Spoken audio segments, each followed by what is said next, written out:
A ti, que estás escuchando esto, te digo, haz ruido, haz ruido. ¿Qué es el ruido? Sería una primera pregunta, ¿no? Porque, ¿qué es exactamente eso de hacer ruido, ¿no? Y para explicarlo voy a volver a la Sagrada Escritura y voy a explicarlo a través de una comparación, ¿no? Que siempre se dice que las comparaciones son odiosas, pero en este caso van a ser productivas. En el Antiguo Testamento se nos habla de Moisés. ¿Quién no ha oído hablar de Moisés? Liberador del pueblo de Israel y guía espiritual y geográfico, por así decirlo, ¿no? Del pueblo de Israel de nuevo, durante esos 40 años en los que el pueblo de Israel vaga por el desierto. Qué bueno, qué bueno. Pero ¿qué le pasa a Moisés? Moisés no llega a la tierra prometida. El final del libro de Éxodo, en el que se narra esta historia de la que os estoy hablando, es la muerte de Moisés justo antes de llegar a la tierra prometida. ¿Por qué? Porque Moisés hace el ruido equivocado, o el ruido de la forma equivocada, por así decirlo. Es decir, hablando en un lenguaje teológico, en un lenguaje espiritual, Moisés hace un ruido que va en contra de su misión, del plan que Jesús tiene para él, del plan que Dios tiene para él. Y es, pues, resumiéndolo bastante, ¿no? Que él toma el lugar de Dios. Y él decide castigar al pueblo de Israel, decide reñir a este pueblo y decide poner en su mano, en la mano de Moisés, ¿no? De sí mismo, un milagro que en realidad es Dios quien lo obra. Entonces, claro, hace ruido, pero es un ruido injusto. Es un ruido que consiste en apropiarse de un regalo, de un milagro que Dios nos ha dado y que no es nuestro. Ese es el ruido equivocado. Por eso digo que hay tipos de ruidos, ¿no? Y hay un ruido muy distinto que se narra precisamente en el libro a continuación de Éxodo, que es el libro de Josué, y es precisamente el ruido que hace Josué. De aquí esto que comentaba antes de que voy a hacer una comparación. ¿Por qué? Pues porque Josué también hace ruido. El libro de Josué, no, por no entrar en mucho detalle, es un libro bastante épico, bastante bélico, sería la palabra más apropiada. Porque claro, el libro al final, como comentaba, el libro anterior, no deja de ser la muerte de Moisés antes de entrar en la tierra prometida. Que precisamente por esto que os comentaba, de que se apropia de un milagro que no es suyo, se apropia de un milagro de Dios, Dios le condena, entre comillas, a morir sin entrar en la tierra prometida. Y entonces Moisés muere cuando el pueblo está a punto de entrar en esa tierra, deja como heredero a Josué, y Josué es quien lidera al pueblo de Israel a tomar esa nueva tierra. Tierra que estaba habitada por otra gente, por otras personas, y entonces el libro de Josué, de ahí que sea tan bélico, trata sobre cómo Josué lidera al pueblo de Israel para apropiarse, adueñarse y conquistar esa tierra que Dios les había prometido. Y una de las historias que a mí más me gusta y más me inspira, y una de las más famosas, es la historia de Jericó, de la conquista de Jericó. ¿Por qué? Porque a pesar del despliegue bélico, de la estrategia que demuestra Dios, que es quien guía a Josué para ganar cada una de estas batallas, hace una estrategia totalmente distinta. Entra a través de la paz, entra a través del ruido.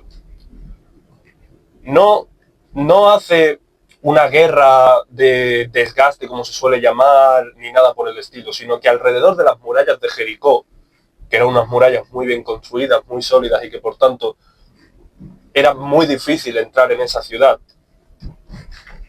lo que hace en su lugar, lo que decide, es mandar a Josué y al pueblo de Israel a tocar las trompetas. Y durante 7 días están tocando las trompetas alrededor de estas murallas. Hasta que definitivamente en el 7.º día las murallas se derrumban. ¿Por qué? A través del ruido. Porque en este caso estamos hablando del ruido correcto, del ruido apropiado, del ruido que Josué, por así decirlo, volviendo a un lenguaje un poco más poético, teológico, espiritual de nuevo, el ruido que hace Josué es un ruido en consonancia con la misión que él tiene dentro de su corazón, con la misión que Dios le ha dado. Entonces, a través de este ejemplo, ¿no?, por así decirlo, podemos definir o podemos dejar claro que existen tipos de ruidos y sobre todo que existen límites, en el sentido de que es imposible que escuchemos todos los ruidos que hay a nuestro alrededor. Si yo estoy en Madrid y me voy a una calle medianamente céntrica, voy a escuchar infinidad de ruidos, montones de coches, quizás cientos, quizás miles, ni siquiera sabría decir, ¿no? Montones de coches. Voy a escuchar gente hablando, conversaciones que se entremezclan, música de las distintas tiendas, infinidad de ruidos. ¿Cómo voy a distinguir yo algo ahí? Es muy difícil, ¿no? Entonces, aparte de tipos de ruidos, es importante el contexto en el que escuchamos y es importante tener en cuenta que qué ruidos vamos a filtrar, qué ruidos vamos a seleccionar, qué ruidos son los que nos van a entrar a nosotros, ¿no? Pero sobre todo es más importante tener en cuenta, sobre todo para el tema que estamos hablando hoy, qué ruidos son los que queremos proyectar, ¿no? No vamos a entrar tampoco ahora en mucho tecnicismo acerca de lo que es el ruido, porque yo creo que con el ejemplo que he puesto se entiende, ¿no? Y tampoco voy a entrar a dar una definición teórica de la palabra. Yo creo que se ha entendido el ejemplo. Entonces, a lo que quiero ir ahora es a la pregunta que planteaba. ¿Qué tipo de ruido es el que yo quiero hacer? Y en esto, como digo, hay contextos y demás que lo introducía para hablar de ello ahora. El ruido más importante del que yo quiero hablar hoy es el ruido de la presencia. Y aunque suene un poco paradójico, quiero hablaros del ruido del silencio. Quiero invitaros a reflexionar, a los que estáis escuchando esto, y a plantearos una pregunta a vosotros mismos. Y es, ¿qué es lo que digo cuando estoy callado? Si yo entro en una habitación, ¿qué es lo que estoy comunicando a la gente que me ve entrar en esa habitación? Y para saber la respuesta a estas preguntas, hay que pensar en varios temas. Hay que pensar en qué dice mi vestimenta, qué dice a las personas que me ven entrar en esa habitación la forma en la que voy vestido. ¿Qué dice mi higiene?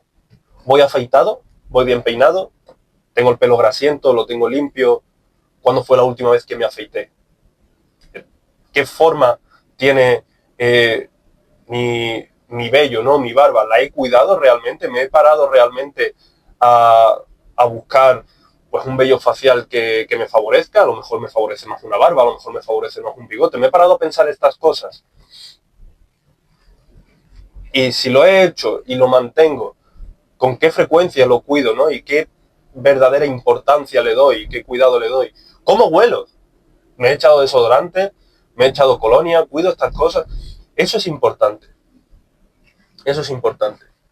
Y por eso lo tengo presente y os lo comento ahora, ¿no? Para que a la hora de responder a esa pregunta seáis conscientes. Y por eso comentaba también lo del exceso de ruido. Porque cuando estemos pensando en esto, tenemos que pensar también que hay marcas, por ejemplo, que hacen ruido. Si yo me pongo una camiseta súper llamativa sobre una marca, lo que sea, tal, y voy con un logo aquí en el pecho, eso también dice algo de mí. Pero sobre todo, hay que tener cuidado de que ese ruido que hacen esas marcas no sea superior, no sea más fuerte que el ruido que hace mi presencia. No puedo ir a lo mejor con... O sea, como poder, claro que se puede. ¿Quién soy yo para decir, no? Pero entiéndeme, entendedme. No puedo ir con una camiseta que ponga Gucci aquí en el pecho, tal, y a lo mejor ir con un chándal, con una ropa, o sea, con una experiencia, con una... No sé hablar. Lo que quería decir, no, es que no puedo ir con un aspecto que no acompañe a esa camiseta, ¿no? Si yo voy, pues, como decía, con una camiseta con un letrero aquí de una marca a lo mejor realmente buena, no importa realmente si la camiseta sea verdadera o falsa, porque si mi apariencia no acompaña, la gente, ¿qué va a pensar, no? Si yo voy con esa camiseta Gucci, aunque sea verdadera y me haya gastado 300, 400, 500 euros en esa camiseta, si yo después voy con una barba descuidada, o no huelo bien, o no soy capaz de hablar con precisión, ¿no? Y la gente no entiende lo que quiero decir cuando hablo y cuando me comunico, ¿qué más da lo que valga la camiseta? Sí, está haciendo mucho ruido, la gente sabe que llevas una camiseta que pone Gucci, pero lo que comento, van a pensar que es falsa, van a decir, pero este pavo, ¿quién es? No acompaña. Entonces es un ruido que no te favorece. Elige bien tu ruido y sobre todo, cuida mucho tu silencio. Espero que esto os haga pensar, espero que esto os ayude, que podáis responder estas preguntas que os planteo. Y a mí siempre me ayuda a elegir, pues, mi ropa, ¿no? Aparte del contexto al que voy, pensar una cosa, pensar una frase, que además me la repito mucho con mi amigo Jaime, que sé que va a estar viendo esto y le mando un beso. Y nos la repetimos mutuamente el uno al otro cada vez que sentimos que el otro lo necesita. Y por eso la voy a compartir ahora con vosotros, ¿no? Entra en cada sala como si Dios te hubiese enviado.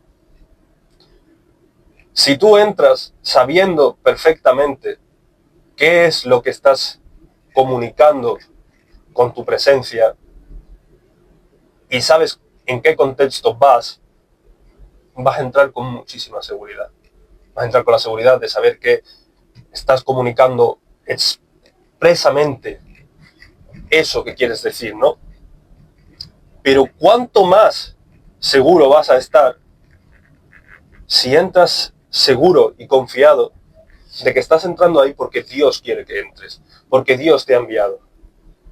Si a alguien se le ocurre un ruido superior a esa presencia de quien entra siendo enviado por el mismísimo Dios, que me lo diga, porque a mí, sinceramente, no se me ocurre y creo que es totalmente imposible. No se puede hacer más ruido, ni un ruido más bello que el que puede hacer aquel que entra con la confianza de que está cumpliendo su propósito y su misión. Un saludo, nos vemos en el próximo vídeo, rezo por vosotros.